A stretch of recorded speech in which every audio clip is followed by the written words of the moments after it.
Hello, everyone. How are you? Thank you for coming by. Today, we have the fantastic Glenn Rolfe. Unfortunately, there's a power line that's gone down close to him, so if we lose him or if he's in and out, be patient. That's part and parcel of having these live shows. There's always got to be some type of hiccups. Isn't that true? Absolutely. Glenn, we have a whole bunch of people in here, so I'm just going to quickly pop them up and share them, and then we'll jump into getting to know all about you. So we've got Heidi that's come by to say hi. Thanks for coming, Heidi. We got Michael Clark. Hey, Mike. And who else do we have here? We have Linda's World of Books as well that's popped into the chat.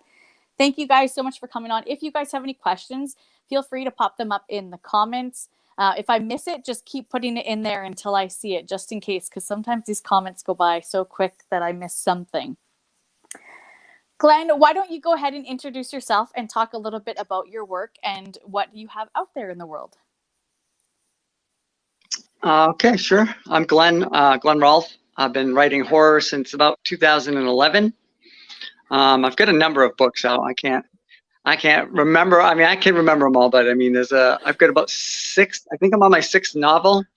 I've got 4 novellas and 2 short story collections, and there's a bunch more on the way. So that's incredible. The newest book is August Eyes, and I'm hoping to promote the heck out of that and hope people dig it.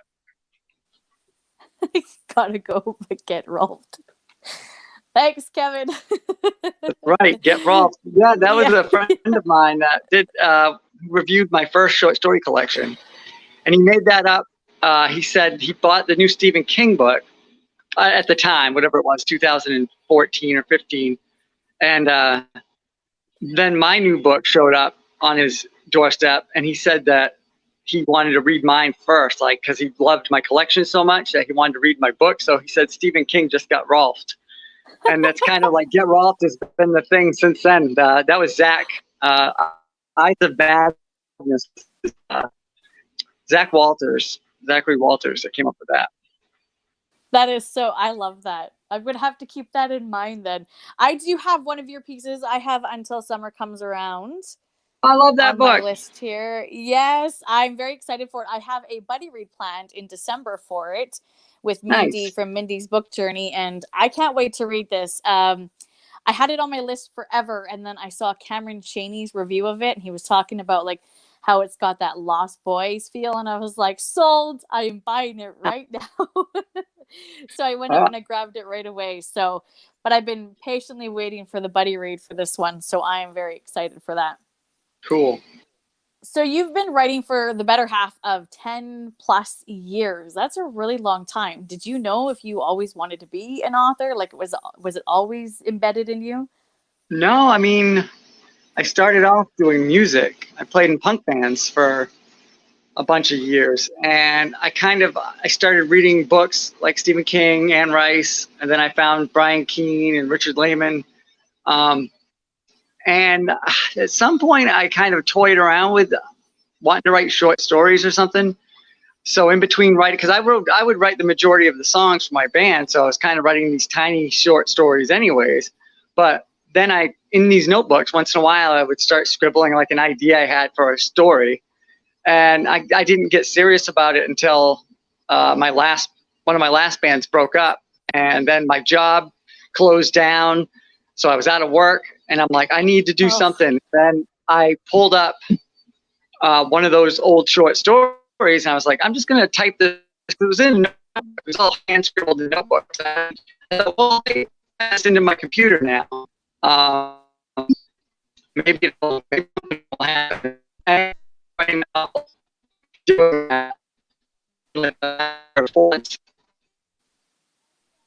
we're starting to lose you. It will pop back in. Oh, I saw it. Just go crazy. That's the joys of...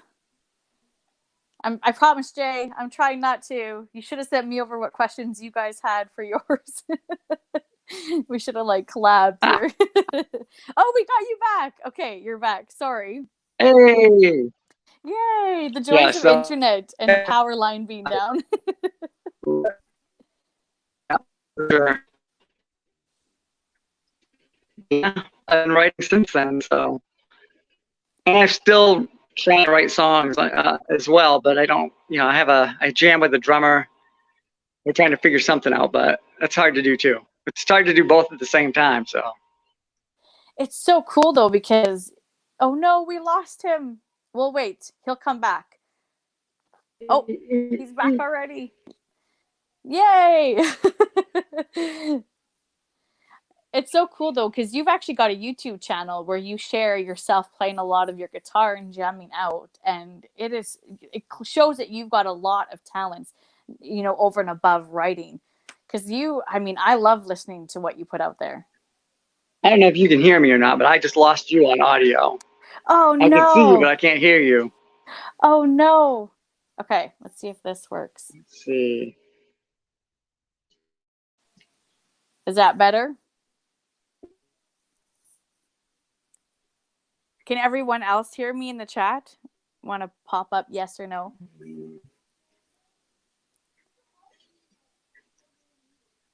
Nothing.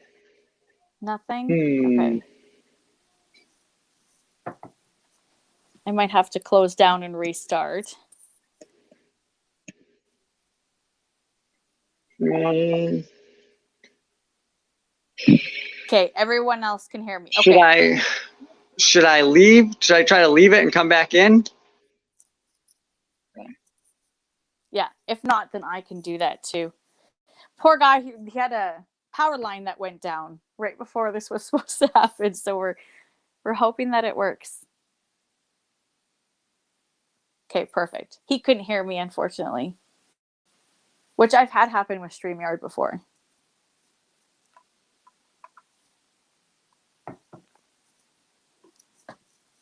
How's everyone doing? What's new? I don't think I've ever been on here by myself before. Don't know what to say. Oh, I hear you. Yay! Now I can hear you. It's such a pain when technology doesn't work, okay? Okay, well, I'll go back into, you were mentioning punk bands and whatnot. You've actually got a YouTube channel where you share some of your music and you playing guitar and everything, which is absolutely awesome. It shows that you definitely have talents over and above writing, which is so cool. Thanks. Yeah, I mean, it's like, that's my first love is music. So, I do it all the time, but to do both is so cool. So. If you're kind of in the middle where you're in a bit of like a writing slump or something like that, do you use music to inspire you to get back into the, getting those creative juices flowing? No.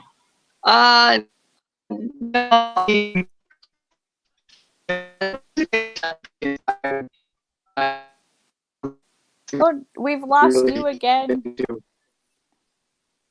Oh, no.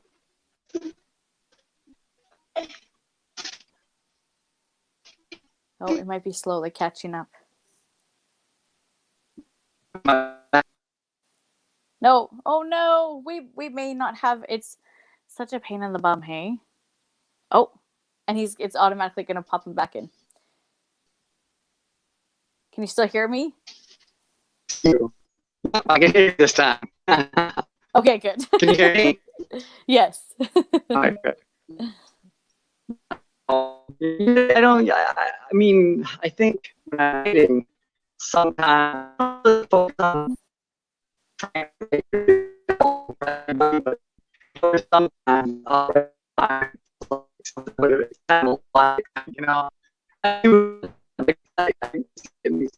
Yeah. No, we keep losing you, Glenn.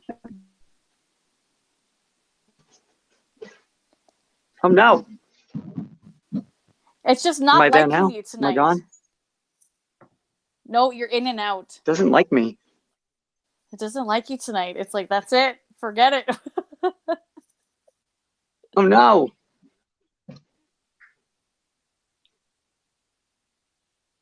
We still disappeared. Yeah, it's just a black glitched screen. Oh no. Oh, now Come you're back. I'm back for a moment until I'm not. Yeah. Until I disappear again. That's right. It's like the monster comes and snatches you every couple of minutes. Exactly. Yeah. Oh, how about now? Is he good now, you guys? Can you see him? Because he's okay for me. I can see me. I can see you. Yeah. Glenn's like, that's all that matters, right? I mean, if my voice was still coming across, that'd be all right. Yeah. No, and you know what? There's always got to be something with a live show, whether it's a mic problem or a camera problem, or the internet's just being a pain, or like you said, you had a power line that had went down in your area. So yeah. I just work around it. It's all good. Okay, everyone says that you're good for now, so we'll just keep going. Okay. So all of your work so far is all around the horror genre. I know that I have read that you would be willing to dabble into like some mystery, some thriller, maybe even some Western. But what really draws you into horror? What brings you back and keeps you writing in that genre? I don't know. It's what I like to read, you know. And I think horror is the best because you can use all the elements in horror. I mean, you can have romance, you can have love, you can have sex, you can have blood, violence, mystery, suspense, any of it. Science fiction. You can throw all that into a good horror story. Yes. And that's so. I mean, that's why I love this genre so much. It's just if you do it well, you can use all of that in there. Yeah, no, absolutely. And having those mashups too, having the science fiction with a horror genre mashup, that is incredible writing right there. I enjoy that myself so much. So it's true. Nice. There's so many genres within horror as well that you can write in and that you can dabble in and play around with as well, right? Yeah. If you were to dive into mystery or thriller or Westerns or anything like that, do you have an idea of where you would go? Do you have a story in mind? I actually have. I'm doing one of the splatter westerns for Death's Head Press. So that one has started. I started writing that one. I have a couple of other things to finish before I finish that, but that'll be coming out next year sometime. That's very exciting. It's as soon as I read Wiley Young's The Magpie Coffin, I said, I have to write one of these. This is amazing. So he totally inspired me just with that one book. But I love a lot of the ones that I've read so far. And I do have absolutely. I like the hard crime novels too, that hard crime print that's out there. I dig a lot of those stories, and I'm kind of meddling with something there too. I've got something started. I don't know when I'll get back to finish it, but I have an idea for one of those too. So so much it's definitely out of my regular comfort zone, but I like to try to push myself a little bit at a time out of it, just to try to improve and get better. Scary, but it's the only way to get better. No, absolutely. And it keeps things exciting. And, you can dabble in some things. You never know where you're going to really hit the mark and where it's going to go until you try it, right? Right. Absolutely. No, I love that. Is your family, are they really supportive of what you do? Or is it like whether they just give you time to write or whether they read your work or anything like that? Or is it just kind of, no, you do you? They always give me the space that I need. And they have, they go to school and they'd get papers where they'd write something about blood or something. And luckily their teachers all know that what I do. So that helps. But I mean, they've been great. I just want to say hi quickly to everyone that's popping in. Regina, thank you for coming by. Priscilla, I saw you pop in there. Andreas, thank you so much. Laurel's popped in here. I don't know if you saw earlier, but Jay was giving me a hard time saying that I can't ask you any questions that they have planned for tomorrow night. Oh, that's funny. I'm thinking, well, shoot, because I don't know what they've got planned to ask. Oh, now we're gonna lose. Now we're gonna lose me. Can you at least still hear me? I think so. Okay, good. I can hear you. Isn't that just the way it goes, hey? What is your favorite thing about the publishing process? I don't know. I love reading the book. I always so nervous when a publisher sends a cover. That's always like the, oh, God. And then I've been fortunate that almost all of my covers I've loved that my publishers sent my way. Oh, we're losing you again now. I tell you, Priscilla, you're right. There's a curse on this episode. I tell you, it was probably Jay and Brad, those paper cut boys. That's okay. He'll come back. I'll come back. Can you hear me at least? It just doesn't like us tonight. First episode. A ghost. Maybe it is. Maybe there's a ghost watching us and doesn't like it very much. Could be Kevin, the ghost. Yeah. Stub their pinky toe in 7 days. 7 days.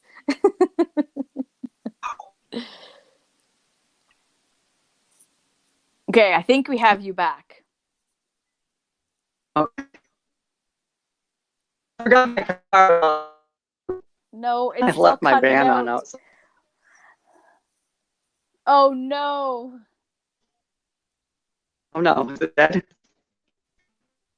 Yeah, we've lost you again. I did hear something about leaving your van on, though. Do you need to go and turn it off? I probably should. Let me see. I'm going to cruise up here and go shut my van up. Yeah. That's fine. Oh, we lost him again. It doesn't like us tonight, unfortunately. And it's raining out here.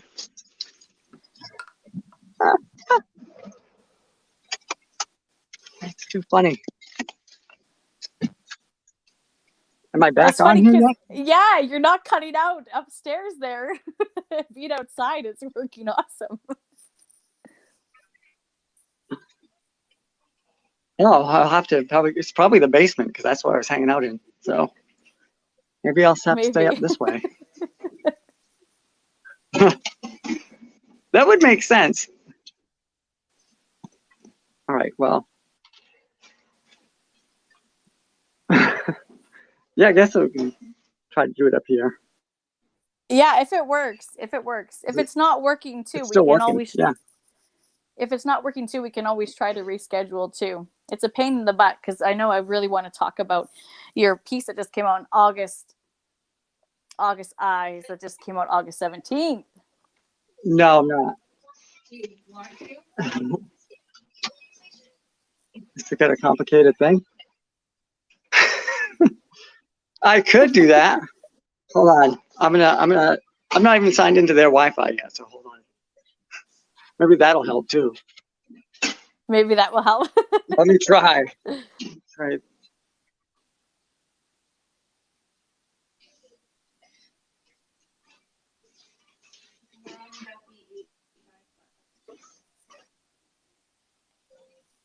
I'll chat with everyone in the chat. Yeah. How's everyone going? What's new? What's happening? What is that? Lang? Long. L-O-N-G. Hey, Nat. Thanks for coming. We're just having some What, 2 G's? internet problems. Long Uppy? Guppy. Long Guppy.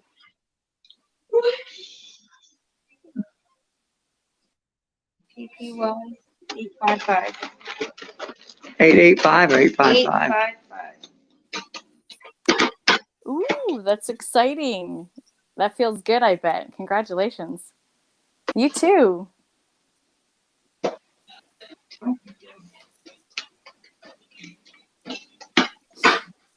think it's all right. Good. Oregon.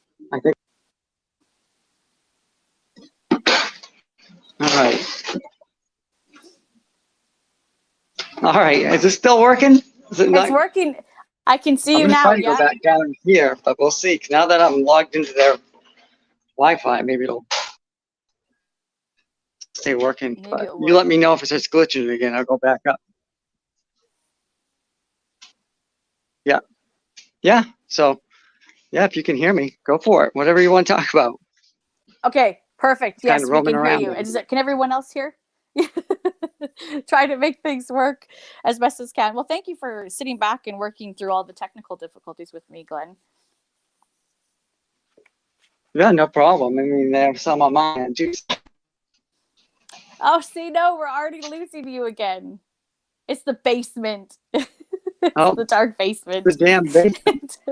It's the damn Well, basement. we're out of the basement. We're leaving.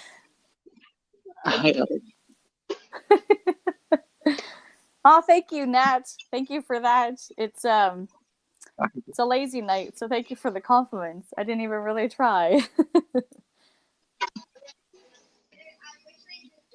All right. I like your shirt, by the way, Glenn. That's an awesome shirt. Oh, thanks. The Shining. All right. I think we're good for a little bit right here. So. Okay, we'll give it a go. Okay, so we talked about your favorite part of the publishing process. What is your least favorite part? Editing, for sure. And having to even like when I'm not editing my own work, just going over the edits and stuff that gets sent in and having to read the story again. It's like I'm at that point, by the time I get edits back, I'm already on the next project. You know what I mean? I'm already done with this story. I'm like, I don't want to see that story again. I'm not right now, but you have to. You get back in there and then fix it up a little better, make it a little prettier. But that's always my least favorite. Yeah, you got to polish it up so it's perfect. Just till you're satisfied before you release it. But I could only imagine that it would be very tedious, very daunting, having to go through it. You probably know your books inside and out, word for word, by the end of it. Well, you kind of do, but I mean, maybe the second when I go through editing, I do. But then, like I said, I'm already usually between when I turn it in and then I get the edits, I'm already writing something else. So I'm already left this world and I'm into something else. And then I kind of revisit and and you see what you've written and you get comfortable with the story again. And then as soon as you turn those edits in, you don't think about it again until the book comes out and you have to start talking about it. Yeah, exactly. I'm already working on like 2 or 3 different projects. So you're always on the go. You're so busy. You've got something in the works all the time, which is exciting for us bookworms because there's always something new popping up. Right. Which is really exciting. Writers. Sorry, go ahead. Oh yeah, I was gonna say it's just like I've got like writer's ADD. I can't stop. My brain's always playing with other ideas. So that's okay. We're here for it. Just keep it up. Keep going because then we've always got something to pick up and something to read. Yeah, I've got my another short story collection coming out in November. So that's coming up quick. That's going to be here in no time. It's going to be here. That's exciting. And then I have another novella coming out in January. So okay, there's going to be a bunch of stuff coming after August Eye. So August Eye just came out this past August. Then you've got another one coming in November, and then you said another one in January. Yeah. Oh my goodness! And then you've got this Splatter and Western that you're working on as well. Oh my goodness! Splatter Western and a second novella at some point in the spring or summer of next year too. Wow! And I mean, you work, you have a job, you've got kids. Like you're always on the go. There's something always happening. How do you find the time to do it? How do I find the sanity to do it is the question. That's very true. That's very true. Yeah, I mean, normally it's just about writing when you can, you know what I mean? Just finding spots. Like I don't have a set routine, even though someone has told me many times that would help. But yeah, I just write when I can and try to get as much written in those spots as I can. Yeah, no, absolutely. Is whenever you've got the moment. So Laurel's got a question here. Do you ever read your stuff again once it's been released? If I'm doing a reading, obviously, or if I'm working, like I never planned on doing sequels to anything when I write, but I started, I had an idea for a sequel to my werewolf book, and then I had another idea about a character from another book I wanted to do. So when I start working on those ideas, I like to reread those original books so that I can Mhm. make sure I get. Because like I said, I mean, I kind of write it, forget about it, and I'm on to the next set of characters in the next story. So I have to go back and remind myself of exactly how. I mean, I know some of these characters, but like I have to like it's good to visit with them again and then see the feel and stuff of the original in order to make sure that I do the sequel right. Yeah, no, absolutely. And especially when you're coming up with so many different worlds and so many different characters, you would have to refresh your memory for sure. Absolutely. Would it be fair of me to ask, Glenn, and you can tell me no, do you have a favorite piece of yours? I do. I think I think Until Summer Comes Around is my favorite book that I've written because it was a book that I've wanted to write since I decided I wanted to write. This one right here. We'll pop that cover up. And obviously, you love all your books. I mean, you have to love them if you're going to put them out there. And I love the new book too. And the new book was a challenge to write. But I think everything about Until Summer Comes Around is like, I just remember when I was playing in bands. I think it was maybe even before. No, it was when I first started my first band.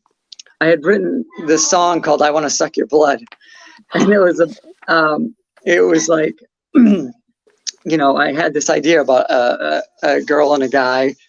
I was just 19, 20, whatever I was, 18, 19, 20. So it was a young love.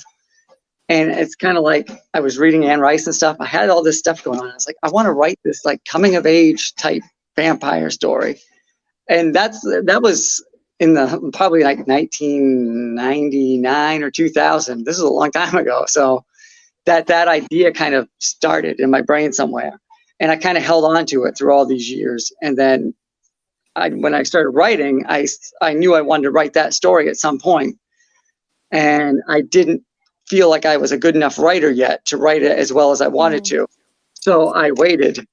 And that was 2014 or 15 when I wrote down the first chapter for Until Summer Comes Around. And then it wasn't until 2018 or 19 that I actually wrote the book. Oh, wow. So it was a nice long process for sure. I mean, it was just there in the back of my head the whole time, but I knew I really wanted to write it and write it well. And I wasn't a good enough writer yet to write the story that I wanted to write until I finally did. So that's another thing. Like I get ideas that I think I can't tackle that yet. I'm not ready for that yet. I want to get better before I try to write that story. And I've got a couple more like that I've got stored away. Really? How do you keep track of that? Do you just write it down? Do you have like a little notebook somewhere? I've got a billion notebooks and I've got files because whenever I get an idea for a story, I usually, if I'm like, this is an idea for a book, I usually will sit down and try to write 1 to 3 chapters and a file on my computer, and then I'll just leave it alone. I just want to get the original idea, the original characters or scene or whatever is inspiring it set aside. And then I can go back to it and build on it when I feel ready. That's really exciting. So you've probably got little pieces everywhere, just ready, sitting there, waiting to be done. Right. I don't know. I have so much respect for authors because I don't know if I could ever do that because I would be like a disorganized, just an awful mess. I'm pretty disorganized, and I can be a mess. So. Well, then that makes me feel a lot better. I just make myself do it when I have to, I guess. Well, it makes me excited to know too that this is, like that you mentioned this for a favorite because I haven't dove into it yet, but I am really excited and I've heard nothing but incredible things about it and all the reviews that you hear. It just wants you to, I want to jump into it right away. And I'm patiently waiting because there's nothing better than getting to do a buddy read and having somebody to gush about it with when you're diving into it and to discuss it. But I also have to get a hold of August Eyes because that one just came out. I'm going to keep saying that August 17th, you guys. That is a new release. So go and pick that baby up. We've got Chad Lutsky that's popped into the chat here. Hey, Thanks Chad. for coming. Always exciting to see you come in here. I'm just catching up here on the comments, making sure I didn't miss any questions. I did. Stories that stick with you that long need to be written. I agree, Regina. Absolutely. And I do have a question here. Have you written any practice novels that you ended up deleting? Kind of, I guess. I don't delete anything usually. I never have, even like song lyrics and stuff. I've just got tons of terrible song lyrics sitting in notebooks. I don't know. I feel like I created it and I don't want to get rid of it. I can't throw it away or something. So, with stories, I have a novel called Becoming that I had a 70,000 word version of it. I loved the beginning and I loved the ending, and I could not make the middle work.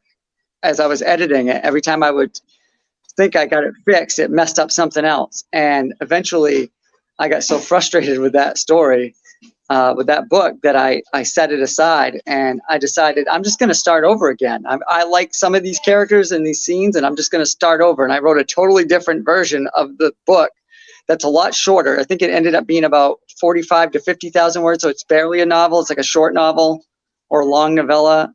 But I do have that. And I actually, on my Patreon page, I just shared the original version with them. I sent them the original copy so they could kind of compare and contrast the story, which is kind of cool. I'd like to somehow still fix that story and get it out there, because I do love that version of it. If I could figure out the middle, maybe someday I will. I don't know, but that's the closest thing I can think of.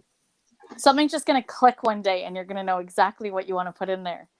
I'm going to be so frustrated to go back in there, though, because I spent so long trying to make that story work. I spent years, 2 or 3 years, like going back and forth. I would finish up a project, then I would come back to that book, and I just couldn't get it to work. Oh, that would be so frustrating, because you seem so passionate about it, and to be able to release it to the world for other people to be able to experience.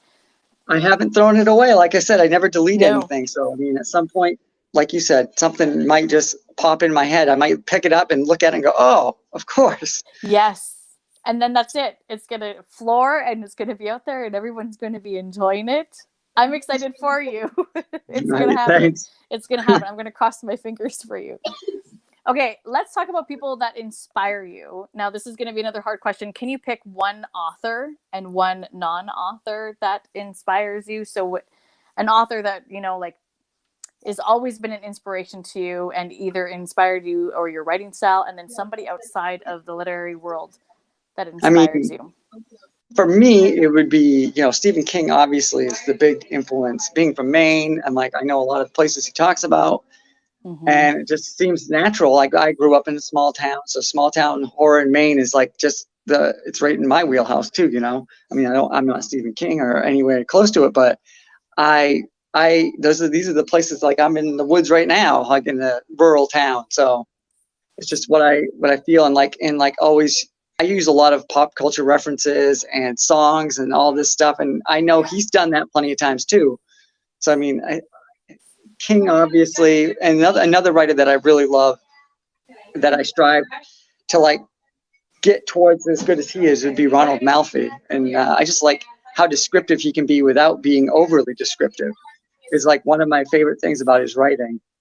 He's just so good at it. Like, some people, I think of it as like a guitar player. Like, you've got a guy like Steve Vai or Yngwie Malmsteen, who can do these crazy scales and all this really nuts stuff. Or you've got a guy like Slash, who's really good, but his solos feel like almost like vocals, like they sing. It's more not soulful, maybe a little soulful, but it's like just doing what fits the song rather than showing you everything I can do all the time. You know what I mean? I think of Malfi's really good like that, where he's damn good, and I'm sure he could write even bigger and better, but he writes just what needs to be there, and it's perfect. I like that. As for non-writers, I think of Bruce Springsteen, who's also a writer technically, right?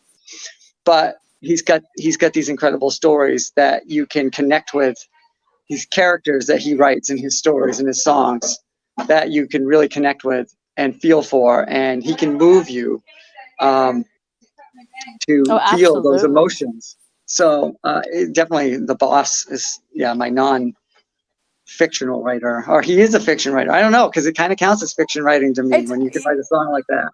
Yeah, absolutely. It's almost like a story in itself, music form. I agree with you. I would say that he would be some type of author. Absolutely. Yeah. All right. If you had to pick, do you have a favorite Stephen King novel? Salem's Lot. Yeah, for Really? sure. Salem's Lot is Okay. my favorite. I've read it like 4 times. I'm about to read it a 5th time this fall. So, and every time I go back in there, it's like I just fall in love with it all over again. So you and Brad are just gonna tomorrow night when you're on Paper Cuts. That's Brad's like all-time favorite Stephen King. So if he's in here or if he sees this, you guys will definitely have something to talk about. That's really exciting. Yeah, cool. I love that book. I just recently read The Shining. I've seen the movie and everything, and I loved reading it. It was so good. I'm happy I finally picked it up. Okay. No, for sure. Shining and Pet Cemetery, Dead Zone, those are all awesome. Joyland is another one that I love. It's hard to pick just one because there's so many of them that are out there, and I'm still experiencing a whole bunch myself, right? So that would be a hard question, but I'm going to keep that in mind. Salem's Lot. So Lewis is wondering if you have a writing bucket list.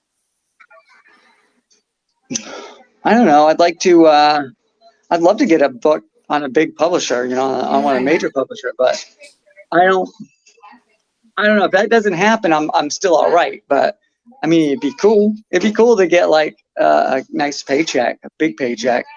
But I'm making okay money for it being like as much of a secondary job for me. I'm making a nice little bit of money from it. So yeah, absolutely. No, and you see your name everywhere. I mean, I'm not gonna lie, I'm like high key fangirling getting to speak to you myself, because you see your name everywhere, your stuff everywhere. People are always talking about it, reviewing it. And I mean, I personally see Flame Tree Press as being a well-known press. So it's really exciting to be able to speak to someone that's been published through them. Absolutely. Nice. So Mike says that he's bummed that is it pronounced Merrimack Valley Halloween Book Festival was canceled, and he said catch you next con. Yeah. That was supposed to be in October down in Massachusetts, and it got canceled just because they don't want to mess with the COVID stuff. And it's in a library, I think, so it's probably really close, compact little place. So, well, it's probably big. I've never been there. I know it's a library or something. So. Oh man, it sucks. They didn't want to mess with it, and I don't blame them. I don't blame them because it's scary right now still. So. Yeah, it's better to be safe than sorry. Absolutely. It just will make it that much more exciting when things are going back to normal and we have these cons opening back up and we can meet all these people. It will be that much more exciting. Regina says Springsteen is definitely a great storyteller. I agree. Absolutely. And Nat is wondering if you have any tips for terrifying an audience. I don't know, man. I try to write. Like I'm pretty chicken myself, so I mean horror movies don't scare me so much, except for The Exorcist. But I usually will just write what's going to scare me. You know what I mean? That's kind of how I do it. I'm not a big tough guy, so I'm chicken. I'm a little chicken about everything. So I don't believe you, because you watch a lot of horror as well, right? Yeah, but I mean, for some reason, because I'm so like. Movies don't scare me. Like real life stuff scares me. You know what I mean? Yes. So, yeah. I mean, I just think what would scare me when I'm writing. So, I try to, anyways. But yeah, the only movie that scares me is The Exorcist. Really, The Conjuring a little bit if it's the right atmosphere. If the lights are off and I'm watching it late at night, that can freak me out. Possession stuff usually freaks me out. Watch, you're gonna try to go home and it's gonna be dark and we're gonna have just finished talking about all this stuff and it's gonna be crawling under your skin. Yeah, I'll probably get an idea for a story on the way home. Yeah, that's right. Having to get your notebook out. Do you carry something with you so that you've got it on hand at all times? I have, yeah, I do. I saw Michael Myers standing in front of his car. Michael Myers standing in front of his car. That would be awful. That'd be freaky. That would scare me. Oh yeah, that would scare you. Anyone standing outside by your car at night would be scary. Staring at you from the distance. Mike says it's an average library size. Yeah. What is it? Average library size. So we talked about the con that was canceled. Oh, okay. Oh, yeah. Yeah. Sorry. No, it's okay. That's okay. Kyle, thank you for coming and hanging out with us. And Regina says that she saw Springsteen in concert in the 80s. That's exciting. Oh, nice. Yeah, that 80s would have been good. Yeah, I saw him in 2013, I think, in Boston. Oh, It was awesome. It was amazing. I'm jealous. When was it? 2012? 2012. Kyle says mortgages terrify him. That's scary. Real life stuff, right? Yeah, real life stuff is the worst. It's very true. Real life or realistic horror can absolutely be terrifying. Do you have an all-time favorite horror movie? I really love Texas Chainsaw Massacre. It just freaks me out. Ooh, yes.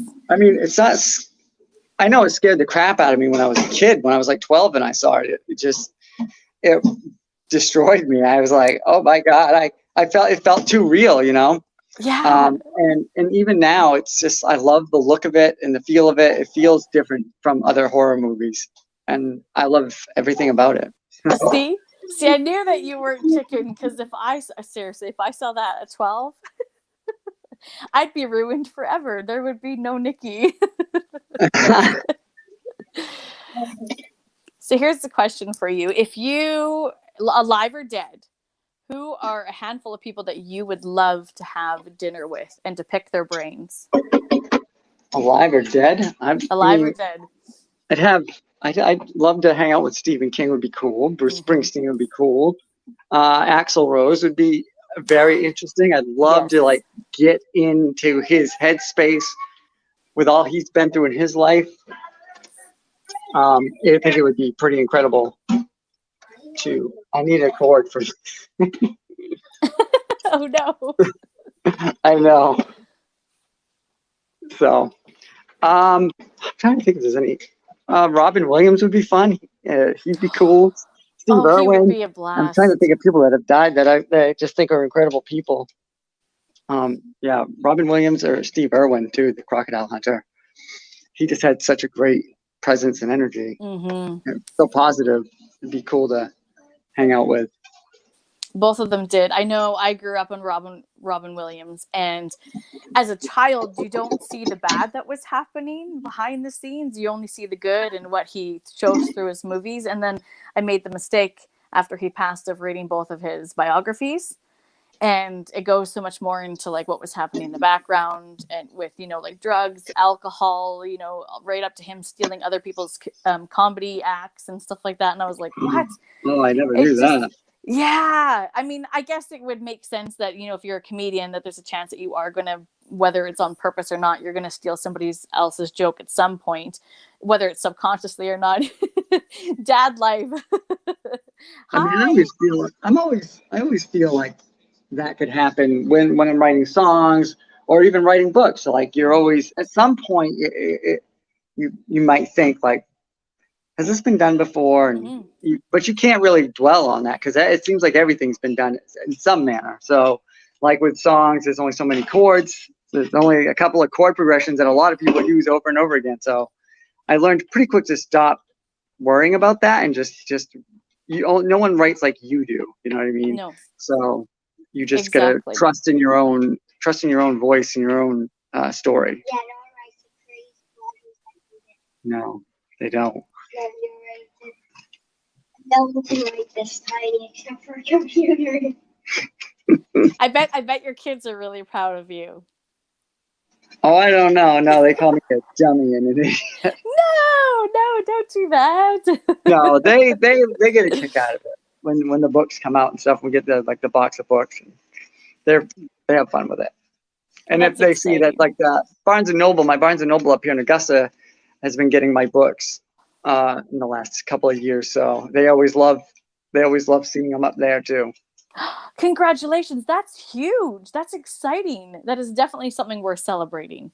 For sure. Yeah. And it's always cool to walk up there and they've got me on the side of the shelf. Like they've been putting me this month on the end cap there by since they got the horror section back. They've been putting my books up there, and I'm always like right beside Stephen King. I'm always like, that is so cool. I would be like taking pictures and blasting that everywhere. Be like, I have. this. I think I've put some up on Instagram and stuff. I swear, I didn't plan this. I didn't plant my books there. No, not at all. No, and I totally would, but I'm lucky that I've got they love having me up there. So the staff is really cool and really behind me. So that is absolutely awesome. Like, I brought up a copy of Until Summer Comes Around. That was just for them. I said, put it out back wherever your break room or whatever. And if anyone wants to read it and bring it home and bring it back so you guys can all check it out if you want. Or if it just sits back there to get piled on, whatever. I bring them in because I want, them to know that I appreciate what they're doing. And I hope they'll check out the work. And then that way also, if they do like it, they will push it a little more, Yeah, absolutely. I just brought up a copy of August Eyes, but something happened with Flame Tree switching over to Simon & Schuster for distribution. The process, and it happened during COVID, during the pandemic. So it's like, it's been real slow still. We're hoping that it'll all get sorted out and it'll be better in the long run. But like the distribution switch started right when Until Summer Comes Around came out. And is still having some, still being worked out as my second book came out. So it's been a little rough getting things out and getting them into places that I was hoping to get them into. But slowly but surely, we're getting it. It's getting there. So. Yeah, no, absolutely. I'm just going to go back here to Nat's comment that says, yeah, people can get tied up in trying to be original, but there aren't many truly original plots, just original versions of the same few plot types. And I agree. You look at how many times the Jurassic Park, they're coming out with a new one or that sort of thing. It's hard to write something that's truly, truly original or to come up with an idea for sure. Yeah, you can't get hung up on it. I know there are people that's how they like to write though. There are people that I've met that only want to write something completely original. And I can't imagine. It's got to be so difficult to do. I mean, that's not the kind of stories I like. I like the stories that I like, you know what I mean? And I like the traditional stuff that's out there. If I come up with an idea eventually someday that's completely original, cool, but it's not my purpose. I just want to create characters and put them through some stuff. Yeah. It's just fun to do. No, even if it's not so fun for the characters. Or for the readers when they fall in love with those characters and then something happens to them. Yeah. It stirs up the emotions though, and then it keeps that book on that person's mind all the time, even after they finished it and put it down. Has that lingering effect, right? Hopefully, that's what you hope for. Fingers crossed. Well, I don't know, Glenn, because I tell you, you are praised by so many. So I think you are already impacting so many readers' lives. I mean, even authors. I mean, I'm friends with Janine. And, when she speaks about you and just, everything she has to say, it's really inspiring to see other authors out there, pushing and supporting and promoting other authors and just sharing all of their work. No, Janine's great. Janine's been awesome. So she's such a sweetheart. She's one of the people that I met during the pandemic that, I don't know if we would have met before that. And she's been amazing. And then to see her starting to get some success with her writing. I love her writing. Her short story collection is just fantastic. There's something creepy right there. A third eye. Yeah, did you like that? It fits the creepy theme. For sure. No, and it's so neat to see because I was bugging her and I was like, you're gonna miss out on this. He's gonna be here. We're gonna be chatting, but of course she's in the UK, so there's such a time difference. Sleeping right now. That's right. She can. Uh-oh. I see me. Where'd you go? You disappeared.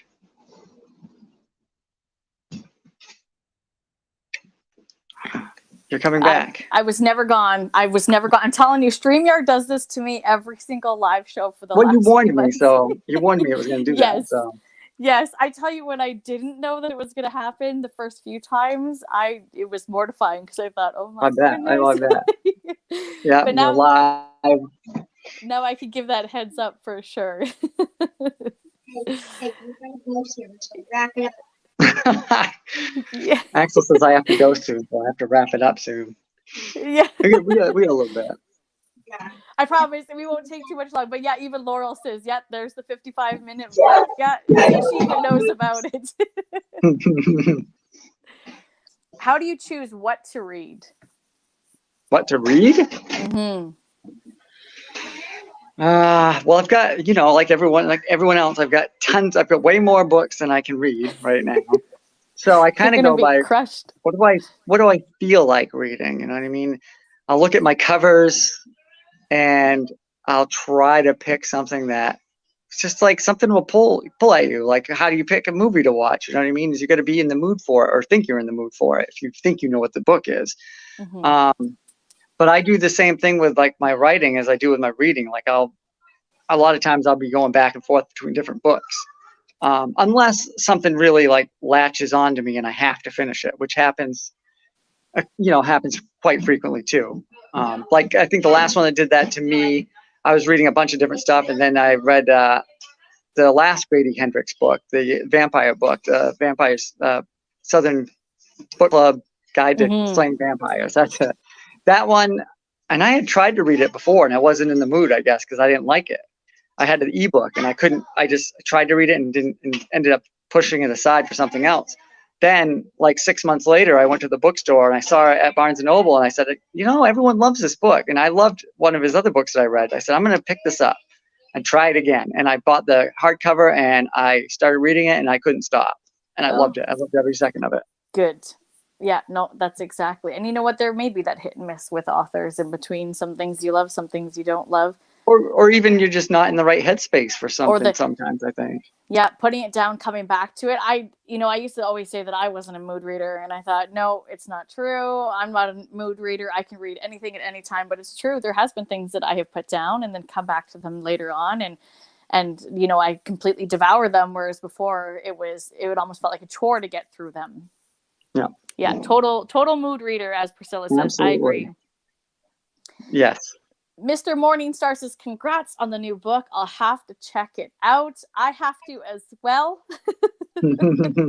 All these books, all of these wonderful authors, you guys are, hurting that bank account in a good way. I'm not going to complain on buying books. Well, we're grateful too. We're grateful for anyone that wants to try us out. So. Well, and the covers too. I mean, I love that even though they're completely different, if you look at August Eyes and then you look at this one, it's got the same vibes, the same themes, the same colors. Yeah. And then of course you've got the red spines, so they're going to sit really, nice on your shelves, and they're going to look good for you to cherish forever. Absolutely. So if you guys haven't, go and pick up until summer comes around. I've got a buddy read planned with Mindy from Mindy's Book Journey in December for this one. So if you haven't read it, you can pick up a copy and you can join us for that discussion. And then there's August Eyes, and keep your eyes open because, like Glenn said, he's got a lot more that's coming out, things that are popping up, lots of things that he's working on, which is really exciting. I'm just going to make sure we haven't missed any questions here. Okay. Oh, authors are weird. So if I write sci-fi, I avoid sci-fi. Weird, but it's what it is. Authors are weird. That's too funny. I didn't know that. I never even thought of that. Well, we are hitting that hour mark, Glenn, and I know you've got a lot going on and your hands are tied, and I don't want to keep you guys forever. So if anyone has any questions that they didn't get in, pop them up quickly if you want, and I'll make sure I can pop them up on the screen for Glenn to read so he can answer them quickly. But in the meantime, do you want to let people know, again, what you have out there, what's coming out, what you really, really want to promote and put out there? Because this is the spotlight's on you. It's your time to shine. Okay. Yeah. Like I said, I mean, August Eyes is the new one that I'm pushing. It's got like a dream world in it. It's got a dream world that kind of bleeds into reality. It's got a serial killer, true crime angle to it. It's also got a bit of a coming of age angle with one of the characters, and pushing into the true crime serial killer thing is something I hadn't done before, and I couldn't wait to do it. I couldn't wait to do it, and it was the tricky part was the mixing it in with the dream world thing that I went for, and I I kind of looked towards Wes Craven. I looked to like Nightmare on Elm Street and Shocker as my kind of ways of how could it be done. And I think I did a pretty good job with it. It was definitely a challenge for me. So, but I think everyone's been pretty happy about the outcome so far. So August Eyes is definitely, if any of that stuff sounds good to you, if that's what you're into, check it out. The short story collection, I have a 4-book deal with Silver Shamrock Publishing. And that starts with the short story collection, which is called Nocturnal Pursuits. That comes out in November. Something in the Groove is a novella that comes out in January. That's if anyone read my novel, The Haunted Halls, it's the urban shaman lead character in that book. It's another novella featuring him hunting down a cursed record. And I had a lot of fun writing that one. That's one of my favorite pieces I think I've written too. That comes out in January. There's a couple more after that, but we won't worry about those till we get closer to that. Until you get closer to. If not, people are gonna be like, wait a second, hold on, let me get my pen and my paper here. I know.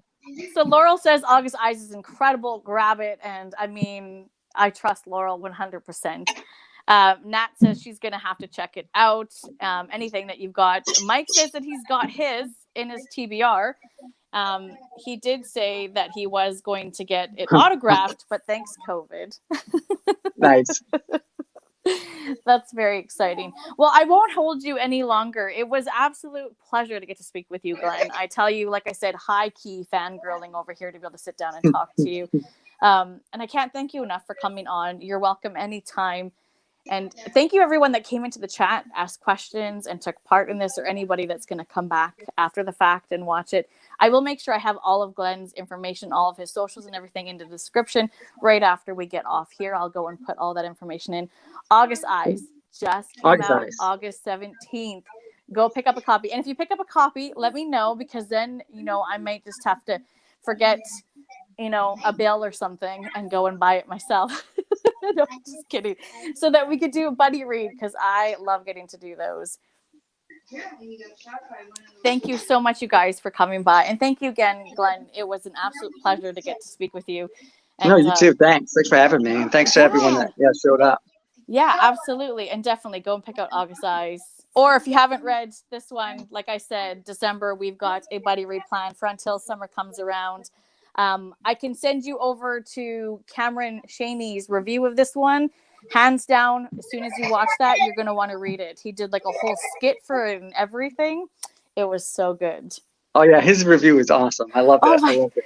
I saw that, like the whole setup he did. It's good. Yes. Yeah, absolutely. The whole vampire vibes and everything. As soon as it started, I thought, that's it. I got to buy it. And so I went out right after I finished watching that. And that was it. That's what sold me. Nice. Thank you, Cameron. Yeah, exactly. He did his job. He did a really good job. He always does a really good job. Oh, thank you, Juan. Sorry. I'm just the perfect timing. Right as you come in, we are sneaking off. But it will be up there if you want to go and watch the playback. Again, thank you so much, Glenn. You enjoy the rest of your Thursday evening. And Glenn will be on tomorrow night on Paper Cuts on Brad's channel with Brad and Jay. So they'll be able to dive in more and ask some more questions. So be sure to go check that out as well.